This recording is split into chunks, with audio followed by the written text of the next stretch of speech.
কথা অনেক আছে, আমার মনে হয় কথা কম কাজ বেশি করতে হবে, কথা কম খেলতে হবে বেশি।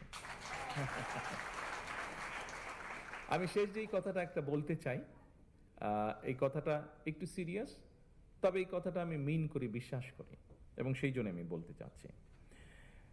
দেশপ্রেম, ঐকান্তিক ইচ্ছা আর টিম স্পিরিট থাকলে আপনাদের সাফল্যজনক অগ্রযাত্রায় কেউ বাধা হয়ে দাঁড়াতে পারবে না বলে আমি দৃঢ়ভাবে বিশ্বাস করি। আপনাদের প্রতি, খেলোয়াড় বন্ধুরা, আপনাদের সকলের প্রতি আমার একান্ত আহ্বান, একান্ত অনুরোধ, পেশাদার খেলোয়াড়ি জীবনে আপনারা কোনো রাজনৈতিক দল বা গোষ্ঠীর প্রতিনিধি নন বা হবেন না দয়া করে।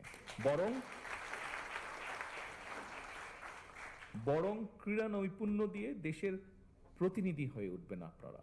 দেশের জন্য সম্মান বয়ে নিয়ে আসবেন, গৌরব বয়ে নিয়ে আসবেন আপনারা। দেশে বিদেশে বিজয় মালা বরণ করে বিশ্বে ক্রীড়া জগতে বাংলাদেশকে উচ্চতর মর্যাদার আসনে আপনারা প্রতিষ্ঠিত করবেন ইনশাআল্লাহ।